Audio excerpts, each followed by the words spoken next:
இந்த படம் சம்மந்தப்பட்ட நடிகர்கள் டெக்னீஷியன்ஸ் எல்லாம் சிங்கர்ஸ் எல்லாம் அன்பு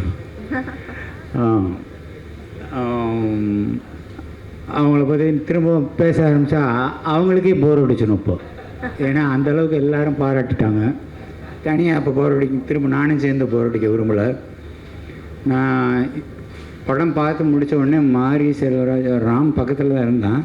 ஆனால் நான் மாரி செல்வராஜ் தனியாக கூப்பிட்டேன். ஏன்னா மாரி செல்வராஜ் வந்து அந்த படத்தோட இயக்குனர் மாதிரி அங்கேயும் இங்கேயும் ஓடி அந்த ஏதாவது ஒன்று பண்ணணும்னு சொல்லி துடிச்சிட்டு இருக்கோம். அதே எண்ணம் தான் எனக்கு இருந்தது. நான் மாரியை கூப்பிட்டு கேட்டேன், இவன் ராமுக்கு அவ்வளோ இந்த படத்தை கரெக்டாக கொண்டு போய் சேர்க்குறதுக்கு ஏதாவது ஒன்று பண்ணணும் மாரி செல்வராஜன். ஒன்று நானும் அதுதான் சார் நினைக்கிறேன். சரி நம்ம என்ன பண்ணலான்னு. இல்லை நீங்கள் என்ன முடிவு பண்ணுறீங்களோ பண்ணுங்கள், நான் என்ன செய்யணுமோ அதை செய்கிறேன் அப்படின்னு சொன்னேன். இப்போ நான் இங்கே ஒரு வேண்டுகோளோடு தான் நான் இங்கே வைக்க வந்திருக்கிறேன். விமர்சகர்களுக்காக, திரைப்பட விமர்சகர்களுக்கு தயவு செஞ்சு இந்த படத்தை எப்படியாவது மக்கள் மத்தியில் கொண்டு போய் சேர்த்துருங்க. உங்களோட பாதம் தொட்டு நான் வேண்டி வணங்கி கேட்டுக்கிறேன். ஏன்னா ராம் மாதிரி ஒரு இயக்குனர் வந்து நமக்கு வேணும், நம்ம தமிழ்நாட்டுக்கு வேணும். இதை தவிர வேறு என்ன சொல்கிறதுன்னு எனக்கு தெரியல. அந்த படம் அவ்வளோ தூரம் பாதித்ததுனால அதிகமாக பேச வரல. எல்லாருக்குமே, இந்த படம் சம்மந்தப்பட்ட எல்லாருக்குமே என்னுடைய வாழ்த்துக்கள். நன்றி. முக்கியமான ஒரு விஷயம், சார் உட்காந்துக்கும் போது எங்கள் டைரக்டர் சொன்னார், நான் வெற்றி பாலா சார் 3 பேர் இருக்கிற ஒரே விழா எதாண்டா அப்படின்னு சொன்னார். இந்த நேரத்தில் வெற்றிமாறன் சாரையும் டைரக்டரையும் மேலே கூப்பிடுறேன். எல்லாருக்கும் வணக்கம். கிளாஸில் இந்த ஃபெயிலான மக்கு ஸ்டூடெண்ட் மாதிரி நான் ஃபீல் பண்ணுறேன். எல்லோரும் படம் பார்த்துட்டு வந்து பேசிகிட்டு இருக்கீங்க, நான் படம் பார்க்கல. அதனால் எனக்கு என்ன பேசுகிறது அப்படின்னு தெரியல. But I am really overwhelmed and very happy for Ram. இந்த ஈவெண்ட்டு ரொம்ப சந்தோஷமாக இருக்குது. பிகாஸ் ராம் வந்து கான்ஸ்டண்ட்டாக ஒர்க் பண்ணிகிட்டே தான் இருக்காரு, படங்கள் பண்ணிகிட்டே தான் இருக்குது. ரிலீஸ் டிலே ஆகிட்டு போயிடுச்சு. அதுதான் அதனுடைய இந்த ஒரு சின்ன கேப்புக்கான ரீசன். அண்ட் ராம் எப்போவுமே வந்து கன்ஸ்ட்ரக்டிவாக ஒர்க் பண்ணிக்கிட்டே இருக்கிறாரு. ராமை பற்றி சொல்லணுன்னா I would like to start with his writing. Is a very original writer.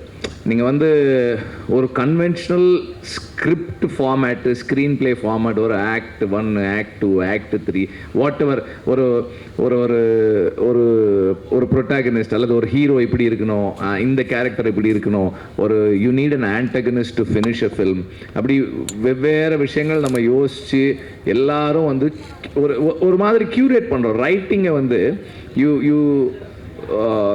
You cook it saying that ஒரு ஸ்ட்ரக்சர் வேணும் அப்படின்னு சொல்கிறோம் இல்லையா, அதுக்கு வெளியே ஒரு ஃபார்மை க்ரியேட் பண்ணுறது தான் ராமோட writing. That is very very special and very unique. This is something அது நம்ம வேறு யாராலையுமே அது பண்ணவே முடியறதில்ல. நம்ம ட்ரை பண்ணாலும் நமக்கு வராது. ஒரு செட் பேட்டர்னுக்குள்ளே போகிறோம். அவர் ஒவ்வொரு படமும் ஒவ்வொரு ஸ்டைலில் பண்ணிகிட்டே இருக்கார். இந்த படம் வந்து எனக்கு வந்து ராம் வந்து மிர்ச்சி சிவாவோட படம் பண்ணுறாரு அப்படின்னப்போ வந்து எனக்கு வந்து ஒரு என்ன சொல்கிறது, அது ஒரு பெரிய சர்ப்ரைஸாக இல்லை. எப்படி இருந்தாலும் அது ஒரு ராம் படமாக இருக்கும் அப்படின்றது எனக்கு தெரியும். அண்டு ராம் சொன்னார் கொஞ்சம் ஒரு ஃபன்னாக பண்ணலான் இருக்கேன், என்னோட பையன் என்னெல்லாம் பண்ணானோ அதெல்லாம் ஒரு படமாக இப்போ பண்ண போகிறேன் அப்படின்னாரு. தங்க மீன்கள் வந்து என்னோட டாட்டருக்கு, இந்த படம் வந்து என்னோட சன்னுக்கு அப்படின்னு சொன்னார். So I knew that it's going to be a fun. அவருமே அதான் சொன்னார், ஒரு ஃபன் ஜேர்னி அப்படின்னாரு. And I know that it will definitely be a fun journey, அதில் வந்து எந்த டவுட்டுமே இல்லை. And Ram is a great teacher. இதெல்லாம் என்னென்னா நான் ராம் பற்றி என்னுடைய இது சொல்கிறேன். இந்த படத்தோட சம்மந்தமானது இல்லை, but about Ram. This is a stage for Ram. அதனால் நான் சொல்கிறேன், ராம் வந்து is a very great teacher. ஏன்னா வந்து இன்றைக்கி தமிழ் சினிமா அன்றைக்கி ஒரு இதில் பேசும்போது பேசணும், ஒரு யங் ஃபில்ம் மேக்கர்ஸ்க்கு, அஸ்பைரிங் ஃபில்ம் மேக்கர்ஸுக்கு Ram has been a guide like south Indian சினிமாவில் தமிழ் சினிமாவில் அஸ்பைரிங் ஃபில்ம் மேக்கர்ஸ்க்கு ஒரு ஆஃப் பீட்டாக ஒரு படம் பண்ணணும்னு நினைக்கிறவங்களுக்கு ராம் தொடர்ந்து கைட் பண்ணுறாரு, இப்படி பண்ணுங்க அப்படி பண்ணுங்க. இப்போ ஆல்ரெடி ஒருத்தர் சொல்லிட்டு போனார், எல்லாரையும் கைட் பண்ணுறாரு, இன்ஸ்பயர் பண்ணுறாரு. Is been a big inspiration and great teacher. I have an institute. அதில் வந்து ஸ்டூடெண்ட்ஸ் கிட்ட வந்து அந்த கொஸ்டினர் ஃபில் பண்ணி கொடுக்க சொல்கிறோம். அதில் அந்த ஒரு பேப்பர் வந்து கிரியேட்டிவ் பேப்பர். அந்த கிரியேட்டிவ் பேப்பரில் இருக்க கொஸ்டின், உங்களுக்கு பிடிச்ச டைரக்டர் தமிழ் சினிமாவில் யார் அப்படின்னா 50%லேருந்து 60% வரைக்கும் ராம் தான் சொல்கிறாங்க. So he is an inspiration for a generation of aspiring film makers.